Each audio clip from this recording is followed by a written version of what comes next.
یہی وجہ ہے کہ امریکہ میں سارے مسائل کو طاقت کے زور پر حل کرنے کا رجحان دن بہ دن زور پکڑ رہا ہے۔ میں نے کہا، اس وقت تمہیں یہ باتیں کیوں یاد آ رہی ہیں؟ بس گیری کے حوالے سے یہ بات ذہن میں آ رہی تھی۔ تم نے بہت اچھا کیا کہ اس کی شرائط ماننے کے بجائے اپنی شرط پر ملاقات طے کی ہے۔ پھر بھی احتیاط لازمی ہے، ویرا بولی۔ میں سوچ رہا ہوں کہ ابھی سے اپنے چند آدمی وہاں مامور کر دوں۔ اول خان نے کہا، اگر گیری کی طرف سے وہاں کوئی غیر معمولی کارروائی کی جاتی ہے تو وہ میرے آدمیوں کی نظروں سے پوشیدہ نہیں رہے گی۔ یہ شطرنج کی بساط ہے، اس پر جو پہلے اپنی چال چل جائے گا وہی کامیاب ہوگا۔ جب سے کلفٹن کی ساحلی پٹی کو ترقی دی گئی ہے، اولڈ کلفٹن اپنی کشش کھو چکا ہے۔ میں نے سوچتے ہوئے کہا، وہاں شام کو تھکے ہوئے جوڑے تازہ ہوا لینے کے لیے ضرور آتے ہیں، لیکن دن کے وقت میں وہاں زیادہ بھیڑ بھاڑ نہیں ہوتی۔ تمہارے آدمیوں کو بیس بدلنا ہوگا تاکہ وہ کسی کی نظروں میں نہ آ سکیں۔ دن میں وہاں بکاری اور نشے باز سستاتے ہوئے نظر آتے ہیں۔ میرا ارادہ ہے کہ میں خود بھی ان لوگوں کی صف میں شامل ہو جاؤں۔ اول خان نے ہنستے ہوئے اندیا دیا،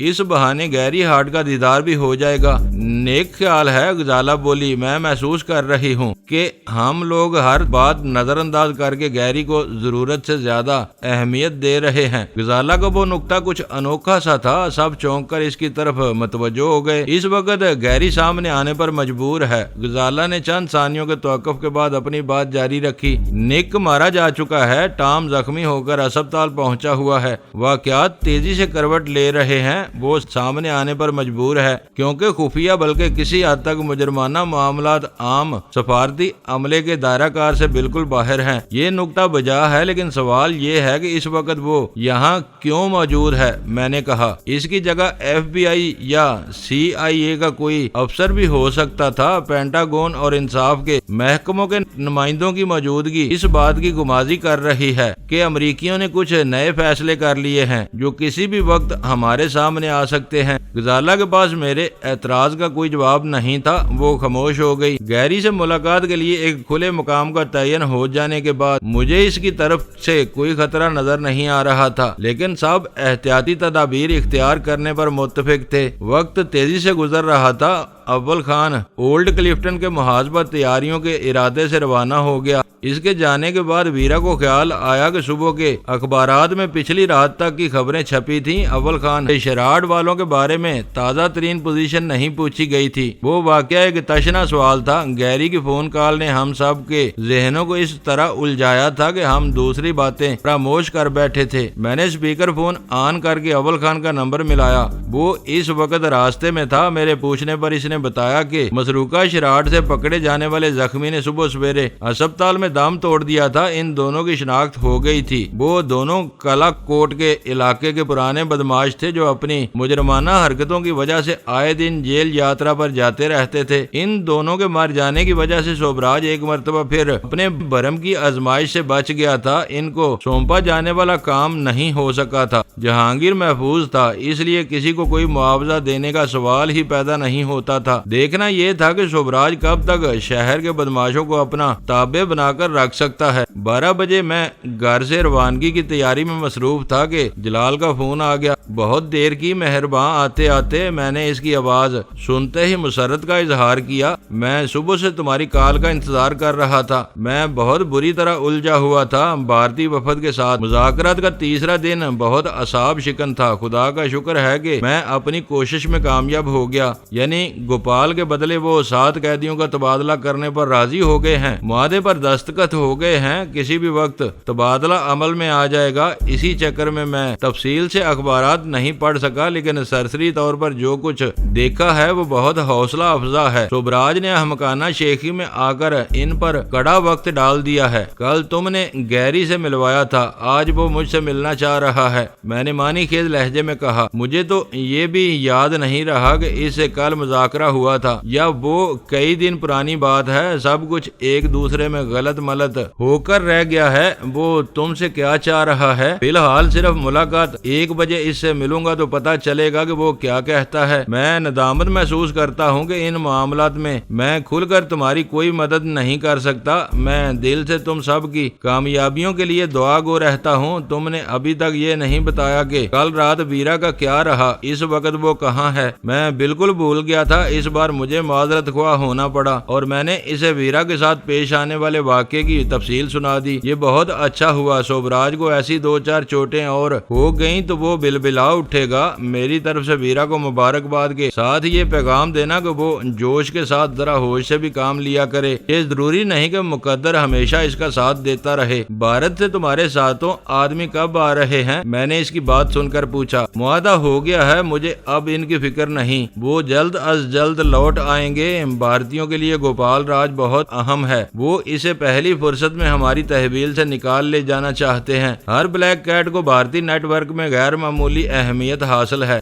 تم داد کے مستحق ہو۔ مضبوط سودے بازی کے ذریعے تم نے ایک بلیک کیٹ کے بدلے 7 پاکستانیوں کو آزادی دلائی ہے۔ ان کے خاندان تمہیں ہمیشہ دعائیں دیتے رہیں گے۔ ہم لوگ کسی نہ کسی کی دعاؤں کے سہارے چل رہے ہیں، ورنہ عقل کام نہیں کرتی کہ ہم بڑے بڑے خطرات سے کیسے نکل جاتے ہیں۔ تمہیں 1 بجے گیری سے ملنے کے لیے جانا ہے۔ میں تمہارا زیادہ وقت نہیں لوں گا، آج کسی وقت ملاقات ہوگی۔ میں نے جلال کا پیغام ویرا کو سنایا اور گھر سے نکل کھڑا ہوا۔ شہر میں ٹریفک کی بدترین صورتحال کے پیش نظر وقت کی تھوڑی سی گنجائش رکھنی ضروری تھی۔ میرے پاس اولڈ کلفٹن پہنچنے کے 2 متبادل راستے تھے۔ میں نے شہر کی پر ہجوم سڑکوں میں گھسنے کی بجائے نیشنل اسٹیڈیم اور کار ساتھ روڈ کے طویل تر راستے کا انتخاب کیا اور اسی طرف چل پڑا۔ شوبراج، سنیل، نک اور ٹام وغیرہ ایک ہی تھیلی کے چٹے بٹے تھے اور پوری یکجہتی کے ساتھ ہمارے ملک کے خلاف ریشہ دوانیوں میں مصروف تھے۔ ہمیں بیک وقت ان سب سے لڑنا پڑ رہا تھا۔ یہ ہماری حکمت عملی کی نمایاں کامیابی تھی کہ ہم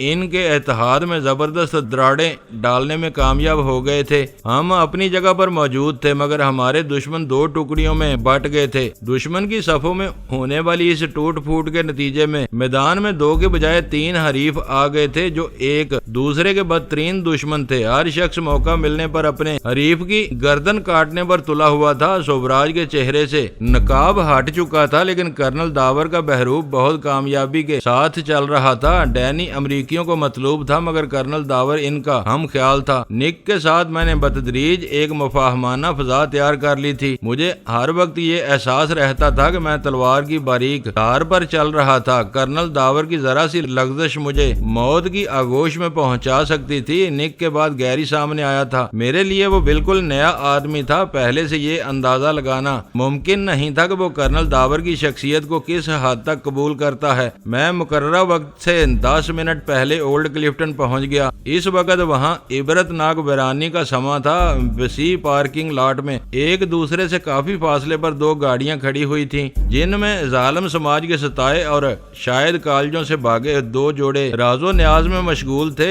پان اور فاسٹ فوڈ کی دکانوں پر چند افراد اکٹھے ہو کر خوش گپیوں میں وقت گزارنے کی کوشش کر رہے تھے۔ لان کی جھلسی ہوئی خشک گھاس پر چند آوارہ کتے پڑے اونگ رہے تھے۔ چھوٹی چھوٹی سایہ دار جگہوں پر گندے لباس والے کچھ ملنگ گداگر چرسی اور موالی بیٹھے یا لیٹے ہوئے نظر آ رہے تھے۔ پارکنگ کے لیے کسی سایہ دار جگہ کی تلاش کے ساتھ ساتھ میری نظریں اول خان اور اس کے آدمیوں کی تلاش میں بھی بھٹک رہی تھیں جنہیں اس وقت وہاں موجود ہونا چاہیے تھا، مگر میں اپنی پوری کوشش کے باوجود وہاں کوئی مشتبہ آدمی تلاش نہیں کر سکا۔ شاید ان لوگوں نے اتنی کامیابی کے ساتھ اپنا بیس بدلا تھا کہ آسانی کے ساتھ ان کا سراغ لگانا ممکن نہیں تھا۔ ایک جگہ اپنی گاڑی پارک کرنے کے بعد میں نیچے اتر کر کھڑا ہو گیا تاکہ گیری وہاں پہنچے تو دور ہی سے مجھے دیکھ کر پہچان لے۔ اس وقت گاڑی پر جعلی نمبر پلیٹیں لگی ہوئی تھیں۔ ان دنوں یہ احتیاط ضروری تھی تاکہ ہمارا کوئی حریف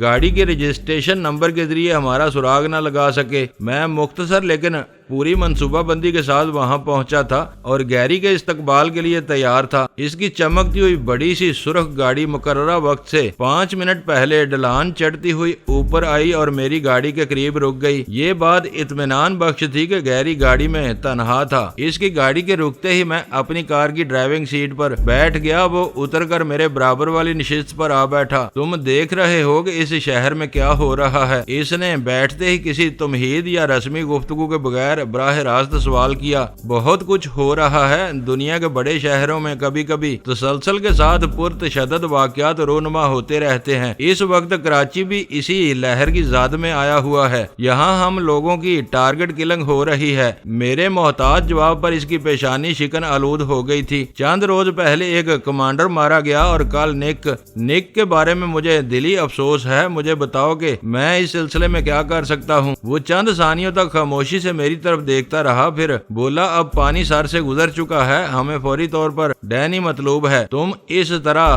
مطالبہ کر رہے ہو جیسے وہ میری تحویل میں ہو۔ میں نے حیرت سے کہا، اس وقت ہو یا نہ ہو، لیکن سوبراج کے واپس لوٹنے تک وہ تمہارا قیدی تھا۔ نک نے بتایا تھا کہ اس کے بارے میں تم سے ڈیل بھی طے ہو گئی تھی۔ نک نے تمہیں کیا کیا بتایا تھا؟ میں نے اشتباہ آمیز لہجے میں پوچھا۔ سب کچھ، ایک بات میرے علم میں ہے۔ ہماری آج کی ملاقات پرانی مفاہمت کے تسلسل میں ہے۔ فرق یہ ہے کہ آج میں نے نک کی جگہ لی ہوئی ہے۔ میرے چہرے پر نظر آنے والے زخموں کے نشانات کے بارے میں تمہاری کیا رائے ہے؟ میں نے اس کی آنکھوں میں جھانکتے ہوئے سوال کیا۔ میرے سوال سے صاف ظاہر تھا کہ میں اس کا امتحان لے رہا تھا۔ اس نے جلا کر کہا، یہ زخم اسی سان آف ایک گن کے لگائے ہوئے ہیں جو آج مجھے مطلوب ہے۔ گیری کا وہ جواب سن کر میرے وجود میں سکون کی ایک گہری لہر سرایت کر گئی۔ اس جواب میں یہ نقطہ مضمر تھا کہ وہ اس وقت بھی ڈینی اور کرنل داور کو دو الگ الگ شخصیتیں تصور کر رہا تھا۔ اس بارے میں اس کا ذہن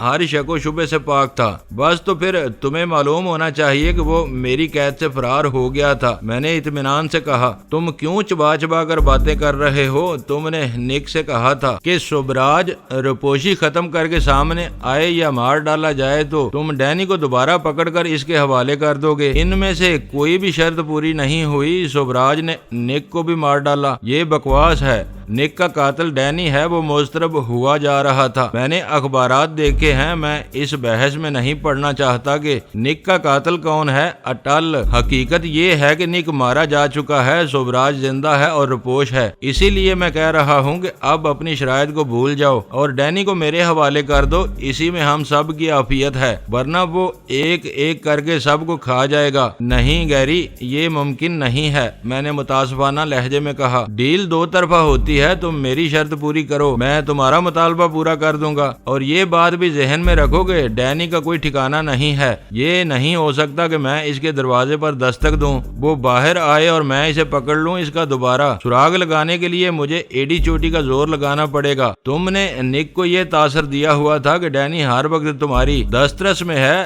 نک تمہاری شرط پوری کرے گا اور تم ڈینی کو اس کے بل سے نکال کر نک کے حوالے کر دو گے۔ وہ سودے بازی کا ایک ڈھنگ تھا۔ تمہیں اندازہ ہونا چاہیے کہ ڈینی جیسے چلاک آدمی کو دوبارہ پکڑنا اتنا آسان نہیں ہے۔ اسے آخر تک یہ پتا نہیں چلا کہ وہ تمہارا قیدی تھا۔ وہ اب بھی تم پر اعتماد کرتا ہوگا۔ ایس ٹی ایف والوں سے اس کی گاڑی چھنتی ہے۔ نک کا تعلق ایف بی آئی سے تھا، گیری پینٹاگون سے آیا تھا، لیکن اسے ایک ایک بات اس تفصیل کے ساتھ معلوم تھی جیسے نک اپنی ہر رپورٹ براہ راست اسی کو بھیجتا رہا ہو۔ ڈینی اپنے سائے پر بھی بھروسہ نہیں کرتا، اسی لیے وہ آج تک بچا ہوا ہے، ورنہ وہ اب تک 10 مرتبہ مارا جا چکا ہوتا۔ یہ سب تمہارے مسائل ہیں، اسے تلاش کرو اور جلد از جلد میرے حوالے کر دو۔ سوبراج کے بارے میں تم کیا کر رہے ہو؟ میں نے سوال کیا۔ وہ پاگل کتا ہے، اسے بھول جاؤ، وہ خود اپنی موت مر جائے گا۔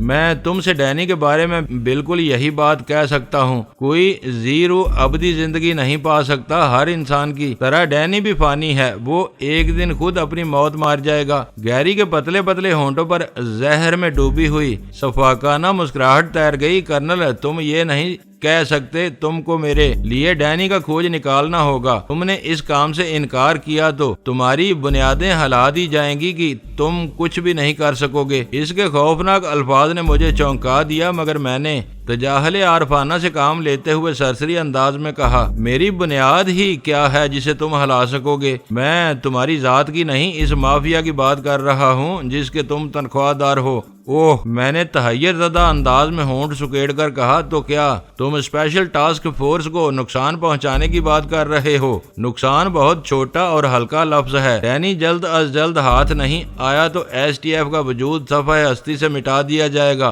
گیری کی آواز بے رحمانہ ہو گئی۔ ڈینی اور ایس ٹی ایف کے بارے میں تم کسی سنگین غلط فہمی کا شکار ہو۔ یہ کسیانی بلی کی طرح کھمبا نوچنے والی بات ہے۔ ڈینی کو ایس ٹی ایف نے پالا ہوا ہے، ایس ٹی ایف کے گنڈے اسے تحفظ فراہم کرتے ہیں۔ آج بھی تمہاری فورس اس کی پشت پناہ ہے۔ تم نے خود نک سے اعتراف کیا تھا کہ صرف تم ڈینی کی آزاد روی سے متنفر ہو، دوسرے افسر اس کے حامی ہیں۔ پچھلے اجلاس میں تم لوگوں نے اپنی پالیسی کے تحت ہماری بیش بہا امداد قبول کرنے سے صاف انکار کر دیا۔ تم بلکہ تمہارے ہر ساتھی کو علم ہے کہ ہمارے 2-3 ماہرین اپنے اپنے بہترین آلات اور مہارت کے ساتھ یہاں جم گئے تو ڈینی کا قصہ چند دنوں میں پاک ہو جائے گا۔ اب تم ڈیل سے پھر رہے ہو، یہ کھلی بلیک میلنگ ہے۔ تم جو چاہو کہہ لو، یہ ٹھوس حقیقت ہے۔ میں اس فیصلے کو عملی جامہ پہنانے کی نیت سے آیا ہوں۔ ڈینی دو، ورنہ ایس ٹی ایف سے ہاتھ دھو لو۔ ایس ٹی ایف کے بارے میں تم لوگ ایک مدت سے